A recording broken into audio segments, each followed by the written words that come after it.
We are in chapter 8, verse 11 of Bhagavad Gita. Yadaksharam vedavido vadanti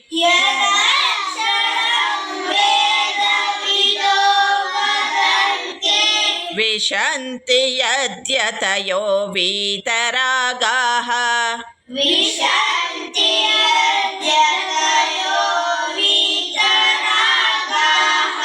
Yad ichanto brahmacharyam charanti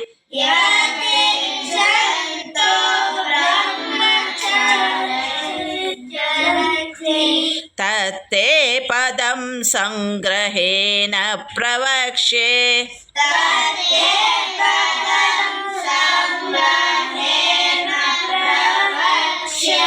We will repeat. Yadaksharam vedavido vadanti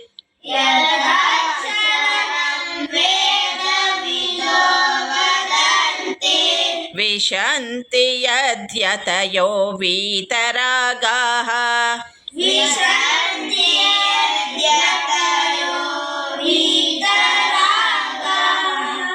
Yad ichanto brahmacharyam charanti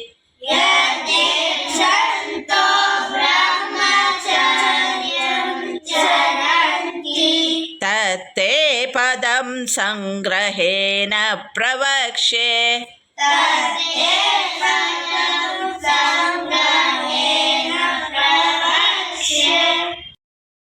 Hare Krishna, I'm Sunita Sunil with you in 2-minute Mahabharata stories.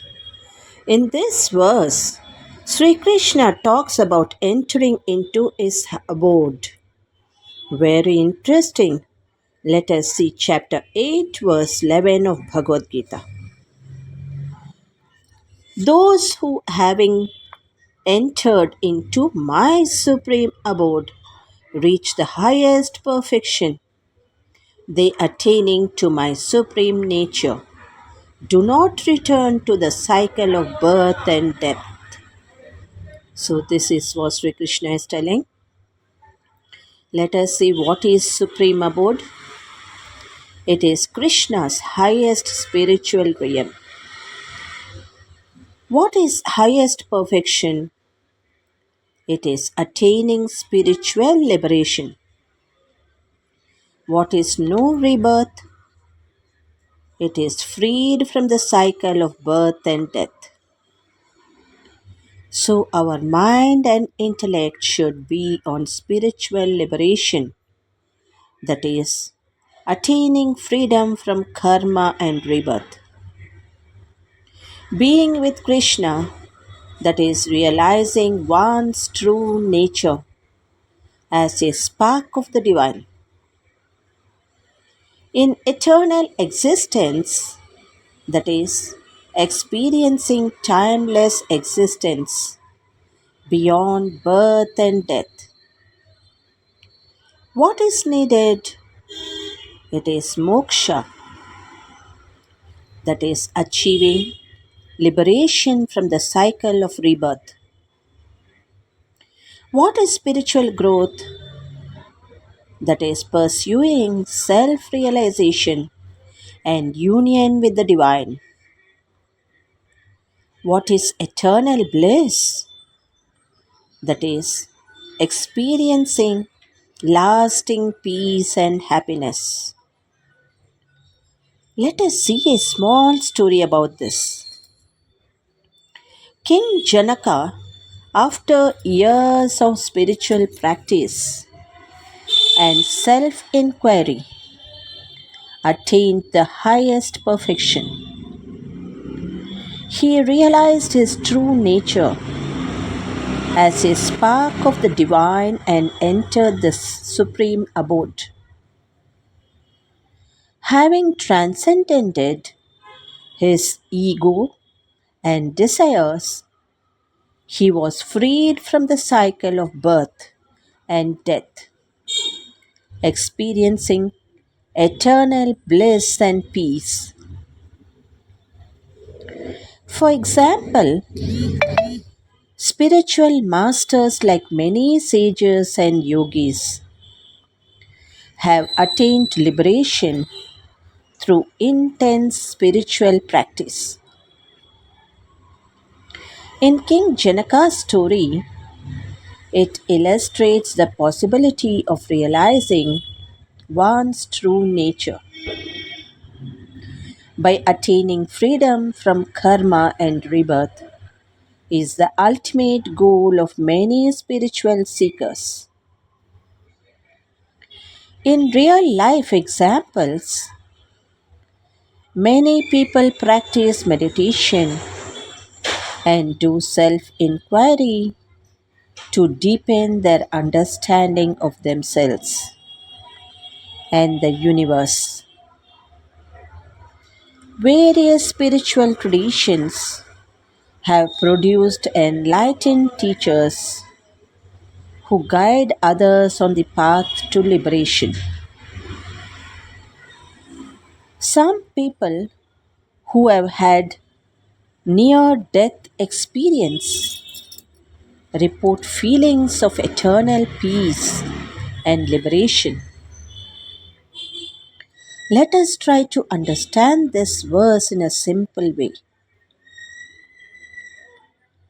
Sri Krishna described that he would state the meaning of imperishable and into which enter the sannyasis, self controlled and freed from attachment and in desire, for which seekers lead the life of continence. The Supreme has no end, as no words can fully describe it. So the Lord gives the very essence of the Vedas and the worship of the Supreme as a simple single syllable, Om, as Pranava. The Vedas describe Brahman alone is eternal. Everything else is transitory and changing. It is this reality that man has to understand and realize. Knowledge of all other things cannot counter the bliss of immortality. In Hinduism, every child, when he starts his education, begins with the sacred word Om, which is Brahman. So whatever else a man may learn and understand, he should not neglect the knowledge of the imperishable Brahman. The knowers of Vedas, after a great deal of thought, have arrived at the highest goal Brahman, and this attained absolute peace and bliss. Who can enter into this state of bliss? Only those who are free from attachment and desire, free from lust and hatred, can enter the Brahman state. Is it possible to enter into this state for us? Those who practice severe austerities, restraining the senses and controlling the mind, are qualified and fit to realize as Brahman. Celibacy is the bedrock for all spiritual development. Those who aspire for the highest should be free from sensuality in thought, word, and deed. They should live and move in Brahman, the pure and blessed, untainted by anything else. The Lord uses the emphatic term pravakshe to indicate the importance of Brahma Vidya. which he teaches to his disciple and through him to all mankind. Let us continue with this importance of our day to day life. Thank you. Good day to all of you. ಈ ಶ್ಲೋಕದ ಅರ್ಥವೇನೆಂದರೆ, ಅನೇಕ ಜನರು ಧ್ಯಾನವನ್ನು ಅಭ್ಯಾಸ ಮಾಡುತ್ತಾರೆ ಮತ್ತು ತಮ್ಮನ್ನು ಮತ್ತು ಬ್ರಹ್ಮಾಂಡದ ಬಗ್ಗೆ ತಮ್ಮ ತಿಳುವಳಿಕೆಯನ್ನು ಆಳವಾಗಿಸಲು ಸ್ವಯಂ ವಿಚಾರಣೆ ಮಾಡುತ್ತಾರೆ. ವಿವಿಧ ಆಧ್ಯಾತ್ಮಿಕ ಸಂಪ್ರದಾಯಗಳು ಪ್ರಬುದ್ಧ ಶಿಕ್ಷಕರನ್ನು ಉತ್ಪಾದಿಸಿವೆ. ಅವರು ಇತರರನ್ನು ಮುಕ್ತಿಯ ಹಾದಿಯಲ್ಲಿ ಮಾರ್ಗದರ್ಶನ ಮಾಡುತ್ತಾರೆ. ಸಾವಿನ ಸಮೀಪ ಅನುಭವವನ್ನು ಹೊಂದಿರುವ ಕೆಲವರು ಶಾಶ್ವತ ಶಾಂತಿ ಮತ್ತು ವಿಮೋಚನೆಯ ಭಾವನೆಗಳನ್ನು ವರದಿ ಮಾಡುತ್ತಾರೆ. ಇದರ ಬಗ್ಗೆ ಅರ್ಥಮಾಡಿಕೊಳ್ಳಲು ಪ್ರಯತ್ನಿಸೋಣ. ಅವಿನಾಶಿಯ ಅರ್ಥವೇನು? ಇದು ಸ್ವಯಂ ನಿಯಂತ್ರಣ ಮತ್ತು ಬಾಂಧವ್ಯದಿಂದ ಮುಕ್ತವಾಗಿದೆ ಮತ್ತು ಬಯಕೆಯಿಂದ ಅನ್ವೇಷಕರು ಖಂಡದ ಜೀವನವನ್ನು ನಡೆಸುತ್ತಾರೆ. ಪರಮಾತ್ಮನಿಗೆ ಅಂತ್ಯವಿಲ್ಲ, ಏಕೆಂದರೆ ಯಾವುದೇ ಪದಗಳು ಅದನ್ನು ಸಂಪೂರ್ಣವಾಗಿ ವಿವರಿಸಲು ಸಾಧ್ಯವಿಲ್ಲ. ಆದ್ದರಿಂದ ಭಗವಂತ ವೇದಗಳ ಸಾರವನ್ನು ಮತ್ತು ಪರಮಾತ್ಮನ ಆರಾಧನೆಯನ್ನು ಸರಳ ಏಕ ಅಕ್ಷರವಾದ ಓಂ ಅಂದರೆ ಪ್ರಣವವಾಗಿ ನೀಡುತ್ತಾನೆ. ಹಿಂದೂ ಧರ್ಮದಲ್ಲಿ ಪ್ರತಿ ಮಗುವು ತನ್ನ ಶಿಕ್ಷಣವನ್ನು ಪ್ರಾರಂಭಿಸುವಾಗ ಪವಿತ್ರ ಪದವಾದ ಓಂನೊಂದಿಗೆ ಪ್ರಾರಂಭವಾಗುತ್ತದೆ. ಅದು ಬ್ರಹ್ಮ. ಆದ್ದರಿಂದ ಒಬ್ಬ ಮನುಷ್ಯನು ಬೇರೆ ಯಾವುದನ್ನು ಕಲಿಯಬಹುದು ಮತ್ತು ಅರ್ಥಮಾಡಿಕೊಳ್ಳಬಹುದು. ಅವನು ಅವಿನಾಶಿ ಬ್ರಾಹ್ಮಣನ ಜ್ಞಾನವನ್ನು ನಿರ್ಲಕ್ಷಿಸಬಾರದು. ಆನಂದದ ಸ್ಥಿತಿಗೆ ಯಾರು ಪ್ರವೇಶಿಸಬಹುದು? ಮೋಹ ಮತ್ತು ಬಯಕೆಯಿಂದ ಮುಕ್ತರಾದವರು ಮಾತ್ರ ಬ್ರಾಹ್ಮಣ ಸ್ಥಿತಿಗೆ ಪ್ರವೇಶಿಸಬಹುದು. ನಾವು ಈ ಸ್ಥಿತಿಗೆ ಪ್ರವೇಶಿಸಲು ಸಾಧ್ಯವೇ?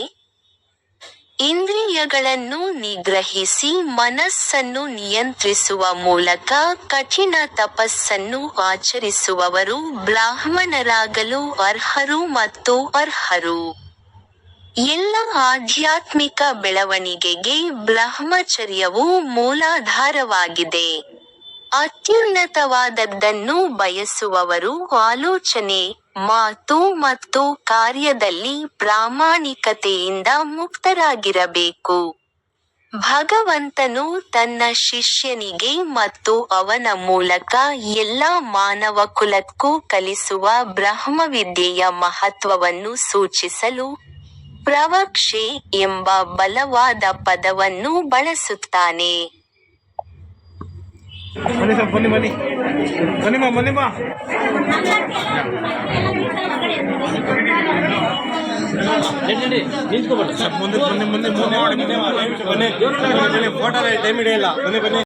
ನಿಜ ಗುರು ಜಗನ್ನಾಥ ವಿಠಲನ ಪಾದವ ಭಜನೆಯ ಮಾಡ್ಬಾರ ತೂಗಿರೆ ರಾಯರ ತೂಗಿರೆ ಗುರುಗಳ ತೂಗಿರೆ ಯತಿಕುಲ ತಿಲಕಾರ ತೂಗಿರೆ ಯೋಗೇಂದ್ರ ಕರಕಮಲ ಕೂಟ ತೂಗಿರೆ ಗುರು ರಾಘವೇಂದ್ರನ ತೂಗಿರೆ ಗುರುರಾಜ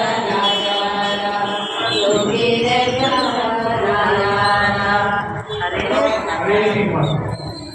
ಸಕಲವಾದ ಎಲ್ಲರೂ ಕೂಡ ನಿಮ್ಮ ಎಲ್ಲ ಸ್ವಾತಂತ್ರ್ಯವನ್ನು ಕೂಡ ಪರಿಹಾರ ಮಾಡಲಿಕ್ಕೆ ರಾಯನ ಶಕ್ತಿ ಪ್ರಾರ್ಥನೆ ಮಾಡಿ. ನಾನು ಹೇಳ್ತೀನಿ, ಹಾಗೆ ಹೇಳಬೇಕಲ್ಲ. ರಾಘವೇಂದ್ರ ರಾಘವೇಂದ್ರ